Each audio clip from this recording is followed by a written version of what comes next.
তো দেখো বৃষ্টি হচ্ছে, বৃষ্টি তোমরা বুঝতে পারছো, দেখো বৃষ্টি হচ্ছে, ঠান্ডা লাগবে, চলে এসো। সংসারের মধ্যে সুখ খুঁজে নিয়েছি। সানডে সূর্য ওঠার আগে ঘুম থেকে উঠে সমস্ত কাজ সময়ের মধ্যে শেষ করি। তো রাধে রাধে বন্ধুরা, শুভ সকাল। তোমরা কেমন আছো? আশা করি তোমরা যে যেখানে আছো সবাই খুব ভালো আছো, সুস্থ আছো। লালটুকুন্তি কিচেন অ্যান্ড ব্লগ চ্যানেলে তোমাদের সবাইকে জানাই স্বাগত আর অনেক অনেক ভালোবাসা।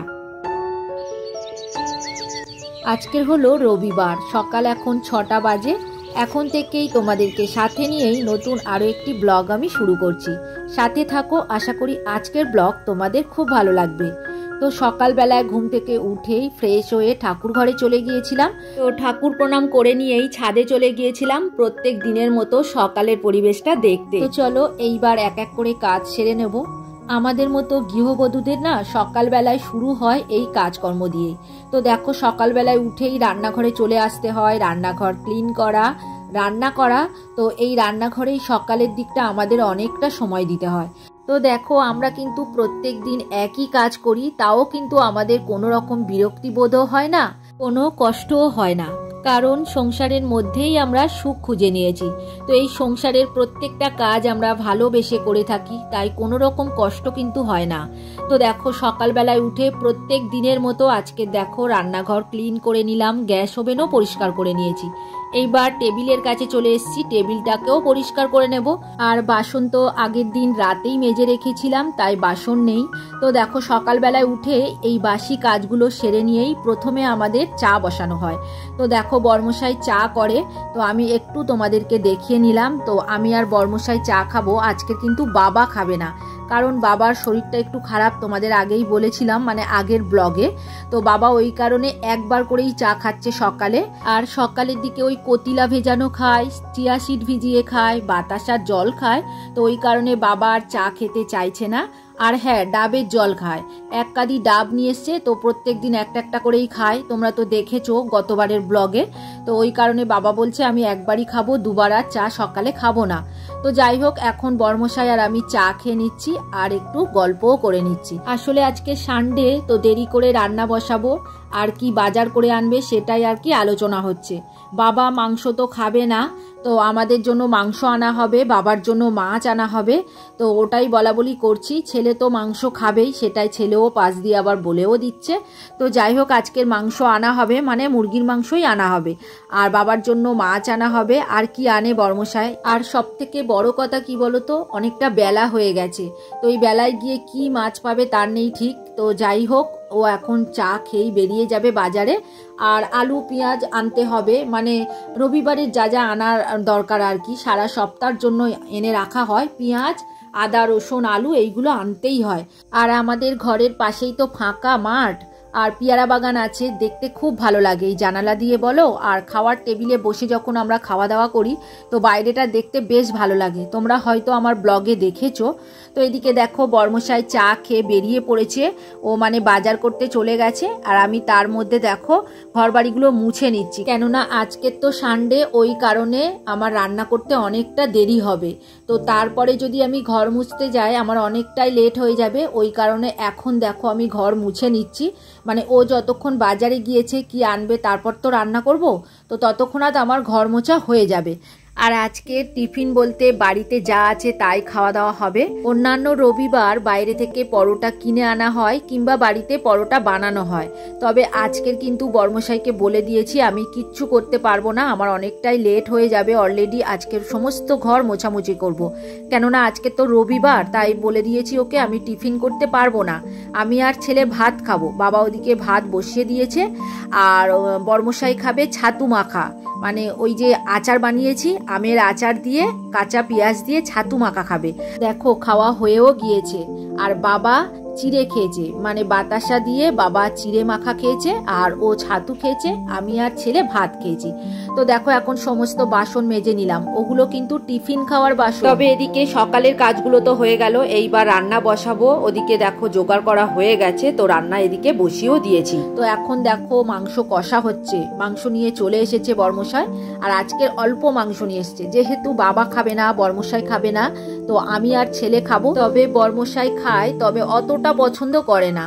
তো যাই হোক, এখন দেখো মাংস কষা করছে কিন্তু আমার ছেলে, আমি কিন্তু করছি না। আর আজকের আমি বলেই দিয়েছি, বাবা মাংস এনে দিয়েছে, আমি কিন্তু সব জোগাড় করে দেবো আর তোকেই করতে হবে। আর ও যেহেতু মাংস খেতে ভালোবাসে তাই কিন্তু ও বলেছে আমি করে দেব। তো দেখো করেও দিচ্ছে। আর আজকে দেখেছো কড়াইটা কেমন করে নাড়ছে, অতটা কিন্তু ও পারছে না ভালো। তবে কি বলতো, আমি পাশে থেকে একটু ওকে শেখাতে চাই। আর আজকের বর্মশাই অনেকটা মাছ এনেছে, তার জন্য আমার মাথাটা ভীষণ গরম হয়ে গিয়েছিল, তো একটু বকেও দিয়েছি। তো দেখছো এদিকে মাছ ধুয়ে আমি পরিষ্কার করে নিয়েছি, আর সেই সময় ওকে বলেছি তুই মাংসটা কর। তো দেখো ঝিঙে এদিকে কেটে নিয়েছি, বাবার জন্য আজকে ঝিঙে আলু দিয়ে মাছের ঝোল করব। তবে কিন্তু মাছটা দেব না ঝোলের মধ্যে, ভাজা রেখে দেবো ওনার জন্য, আর ঝিঙে আলু দিয়ে একটা তরকারি বানিয়ে দেবো। আর ওদিকে দেখো মাংস হচ্ছে, পুরো রেডি করে জল দিয়ে দিয়েছে ও। আর এইবার আমি মাছগুলোকে কন্টেনারের মধ্যে ভরে রাখছি, কেননা এত মাছ খাওয়া হবে না আজকে 3 রকম মাছ নিয়ে এসছে। জলে চড়া রুই মাছ নিয়ে এসছে, গাং মৌরলা মাছ নিয়ে এসছে, আর বাটা মাছ নিয়ে এসছে। তবে বাটা মাছগুলো সব আমি কেটেছি, আর রুই মাছটা কেটে দিয়েছে, আর গাং মৌরলা মাছটাও আমি কেটে নিয়েছি। তো এইবার দেখো সব কন্টেনারে ভরে আস্তে আস্তে গুছিয়ে রেখে দিলাম। এইবার ওই যে বাটা মাছটা আছে ওটাই রান্না করে নেব, ওটা ভাজা করব আর ঝিঙে আলু দিয়ে মাছের ঝোল করব। তো দেখছো এদিকে নুন হলুদ মাখিয়ে নিয়ে আমি ভাজা বসিয়ে দিয়েছি, আর ওদিকে মাংস তো হচ্ছে, মানে কষিয়ে জল দিয়ে একদম কড়াইতে বসানো হয়ে গেছে। এইবার জাস্ট সিদ্ধ হয়ে যাবে, আর একটু ঝোলটা মরে গেলেই মাংসর তরকারি হয়ে যাবে। তো দেখো এখন ভরে রাখছি, ওই যে রুই মাছটা নিয়ে নিয়েছি, তার মধ্যে গাংরলা মাছটাও নিয়ে নেবো, কেননা কতগুলো কন্টেনার করব বলো, তো একটার মধ্যেই আমার ধরে যাচ্ছে, ওই কারণেই রেখে দিচ্ছি। তবে বাবা এখন বেশিরভাগ জ্যান্ত মাছই খাচ্ছে, মানে ওনার জন্য এই বাটা মাছ আর রুই মাছটা আনা হয়েছে। আর আমরা ঝাল খাবো বলে মৌরলা মাছ এনেছে, মানে গাং মৌরলা মাছ আর কি। তো এদিকে দেখো মাংস হয়ে গেছে, তবে ওই ছোট্ট ঢাকনাটা দিয়েছি তো তেলগুলো সব উপরে চলে এসেছিল, ওই কারণে একটু ঘুরিয়ে রাউন্ড করে নিলাম যাতে তেলগুলো না চলে আসে আর কি। তো দেখো এদিকে মাংস কষা হচ্ছে, এদিকে মাছ ভাজা হচ্ছে, আর আকাশটা অন্ধকার হয়ে এসছে, মানে এবার হয়তো বৃষ্টি হবে। ওই দুপুর ধরতে গেলে 12টা মতো বাজে, তো এখনই অন্ধকার হয়ে এসছে। তবে সকালের দিকে বেশ ঝলমলে আবহাওয়া ছিল, আর যত বেলা হচ্ছে তত যেন অন্ধকার হয়ে আসছে, মেঘ করছে, কখন বৃষ্টি শুরু হয়ে যাবে। এদিকে দেখো রান্না হয়ে গেছে, এইবার আমি রেডি হচ্ছি কিছু শর্টস বানাবো বলে। কি গো, এত সাহায্য কোথায় যাবে? ভিডিও করতে যাব, আকাশ অন্ধকার হয়ে এসেছে, রেডি হচ্ছি। আচ্ছা, আমি তো জানি না তুমি ভিডিও করতে যাবে। তা তুমিই তো তুলে দেবে, আমি তো রেডি হচ্ছি। আমাকে বলোনি তো, তাহলে আমিও রেডি হতাম। এই তো রেডি হচ্ছি, তুমি রেডি হয়ে নাও। কোথায় যাবে? ছাদে কিংবা ওই রাস্তা। বৃষ্টি পড়ছে তো। তাও করতে হবে, কিচ্ছু করার নেই, ভিডিও আর নেই, দিতে তো হবে। এই বৃষ্টির মধ্যে তুমি ভিজে ভিজে ভিডিও করবে? হ্যাঁ, কি করব বলো, ভিডিও তো করতেই হবে, বৃষ্টি হোক আর রোদ্দুর হোক, সব সময় ভিডিও করতে হবে। আরে বাবা, আমাকে ক্যামেরা ধরতে গেলে তো ভিজতে হবে। আজকে রবিবার, এখনো খাওয়া দাওয়া হয়নি, 1:30টা বাজে, বাবা খেতে বসেছে, রান্না সব হয়ে গেছে। তো রান্নাটা আরো একবার তোমাদেরকে দেখাবো, এখনো দেখানো হয়নি। আজকে কি কি রান্না করেছি তোমাদের আরো একবার দেখিয়ে নিই। এখানে ঢেঁড়স সিদ্ধ করেছি, এটা কুমড়ো ডাঁটা দিয়ে আলু দিয়ে তরকারি, এটা ঝিঙের তরকারি ঝিঙে আলু দিয়ে। এখানে ভাত আলাদা করে রেখেছি, হাঁড়ির থেকে আলাদা করে রেখে দিয়েছি। আর এটা করলা ভাজা করেছি, করলা ভাজা করেছি। আর এইখানে মাছ ভাজা আছে, এই মাছ নিয়ে এসছে, দেখো মাছটা একদম ভালো নয়, শুধু ভাজা করে রেখেছি, ঝোলে দিইনি। এই যে ঝিঙের তরকারিটা করেছি, এই তরকারিটার মধ্যে দেওয়ার কথা কিন্তু দিইনি। কড়াইতে রয়েছে মাংস রান্না করে রেখেছি, এখন তো তোমাদেরকে দেখাবো, চলে এসো। লাল লাল ঝাল ঝাল মাংস রান্না করেছি। এই রান্নাটা আমি করিনি, ছেলেই করেছে, দেখো কত সুন্দর লাল লাল ঝাল ঝাল করেছে আজকে। আমি একটু বলে বলে দিয়েছি আর ওই রান্নাটা করেছে। তো আজকে একদম আমি সময় পাইনি, ওদিকে মাছ কাটছিলাম, অনেক রকম মাছ এনেছে তো, আর ওই সময় বললাম তুই একটু মাংসটা চাপিয়ে দে, তো আমি রেডি করে রেখেছিলাম, ও পরপর চাপিয়ে দিয়েছে, মাংস রেডি হয়ে গেছে। এখনো খাওয়া দাওয়া শুরু হয়নি, তবে বাবা খাওয়া দাওয়া শুরু করে দিয়েছে। তো দেখো ভিজে ভিজে ভিডিও করছি, শর্ট ভিডিও করছি, তোমরা কিন্তু দেখো। তো দেখো বৃষ্টি হচ্ছে, বৃষ্টি তোমরা বুঝতে পারছো, দেখো বৃষ্টি হচ্ছে। ঠান্ডা লাগবে, চলে এসো। ছাদ কিন্তু ভিজে গেছে, বৃষ্টি হচ্ছে, দেখো গাছের পাতাও ভিজে গেছে, তোমরা বুঝতে পারছো তো দেখে? তার মধ্যেই ভিডিও করছি, এরপরে গিয়ে স্নান করব। তো চলো ভিডিওগুলো করে নিই, আরও একটা দুটো বাকি আছে। তোমরা কিন্তু শর্ট ভিডিওগুলো দেখো অবশ্যই। ছাতাটা বেকার নিয়েছি তো, দেখো ছাতাটা আরও একটা সিস্টেম আছে, তোমাদেরকে দেখো। এই যে ছাতাটা আছে তো, এই দেখো কি সুন্দর খুলে গেল বলো। ভিজো না তো, চলো চলো আরও একটা করবো, তারপর যাবো।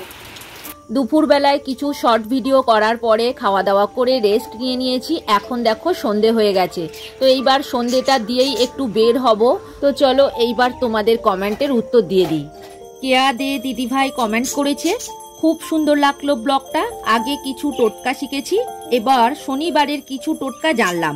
আচারের মশলাটা দারুণ হয়েছে, এটা একদিন করব, খুব ভালো থেকো। আর সংসার বৃন্দাবন থেকে দিদিভাই কমেন্ট করেছে, টোটকা খুব ভালো লেগেছে, আমের আচার বানানো দারুণ হয়েছে। আর কল্পকথা থেকে দিদিভাই লিখেছে, টোটকা বেশ ভালোই লাগলো বন্ধু। আর রাখির ছোট্ট সংসার থেকে লিখেছে, খুব সুন্দর হয়েছে ভিডিওটা। কবিতার কথা থেকে দিদিভাই লিখেছে, দিদিভাই টোটকাগুলো দারুণ, আমের আচার ভালোই হয়েছে। তো তোমাদের প্রত্যেককে অসংখ্য অসংখ্য ধন্যবাদ এত সুন্দর কমেন্ট করার জন্য। তোমরা সবাই খুব ভালো থেকো গো। তো দেখো দিন শেষে সমস্ত কাজ সেরে রেখেই আমরা তবেই বের হই। তো দেখো এখন মায়েদের বাড়িতে চলে এসেছি, ওই যে আমের আচার বানিয়েছিলাম সেটাই নিতে, কেননা যেটুকু নিয়ে গেছিলাম সেটুকু শেষ হয়ে গিয়েছে। আর আমরা আচার খেতে খুব ভালোবাসি, আমি বর্মশাই, ছেলে আগে খেত না, তবে এখন করে দেখি খাচ্ছে। আর সুস্মিতা দাস মহারানা দিদিভাই কমেন্ট করেছে, এই যে জিনিসগুলো মানে লবণ লবঙ্গ এগুলো যখন চেঞ্জ করব তখন কি এগুলো খাওয়া যেতে পারে? তো দিদিভাই প্রথমেই বলি, কমেন্ট করার জন্য তোমাকে অসংখ্য ধন্যবাদ। না গো দিদিভাই, এগুলো খাওয়া যাবে না, এগুলো চেঞ্জ করার সময় ফেলে দিতে হবে। তো দেখো এখন মাছেদের খাবার দিয়ে দিচ্ছি, ওই 10:30 মতো বাজে। ওদের এই একটাই সময় খাবার দেওয়া, তো সারা দিন ওদের খাবার দেওয়া হয় না, কিন্তু এই রাত 10টা বা 10:30টার দিকেই ওদের খেতে দেওয়া হয়। আজকের আমি একটু খেতে দিয়ে দিলাম। তো এইবার আরো কিছু কমেন্টের উত্তর দেব। মামনি শ্রুতি শর্ট থেকে দিদিভাই লিখেছে, আমি তোমার নতুন বন্ধু হলাম দিদিভাই, তোমার ভিডিও খুব ভালো লাগে। আর অমৃতা নাগ দিদিভাই কমেন্ট করেছে, খুব সুন্দর ভিডিও। আর বিট্টু বিদিশা ব্লগ থেকে কমেন্ট করেছে, খুব ভালো লাগলো ভিডিওটা, পাশে থেকো। তোমাদের সবাইকে অসংখ্য ধন্যবাদ কমেন্ট করার জন্য। তো এখন দেখো রাতে রুটি করে নিচ্ছি, তবে এটা বাবার জন্য রুটি করছি আর আমাদের জন্য পরোটা করা হবে। তবে পরোটাটা আমিই করব না, বর্মশাই করবে। আমি রুটি করে চলে যাব, বর্মশাই পরোটা করবে। যেহেতু সকালবেলায় আজকের পরোটা খাওয়া হয়নি, ওই কারণেই রাতেই পরোটা খাবে। তো চলো বন্ধুরা, আজকের ভিডিও আর বড় করব না, এখানেই শেষ করব। তোমরা সবাই খুব খুব ভালো থেকো গো। আর ভিডিওটা কেমন লাগলো কমেন্ট করে তোমরা অবশ্যই জানিও। আর নতুন বন্ধু হয়ে থাকলে চ্যানেলটিকে সাবস্ক্রাইব করে দিও। তাহলে আজকের মতো এখানেই রাখছি, এবার দেখা হবে পরের ভিডিওতে।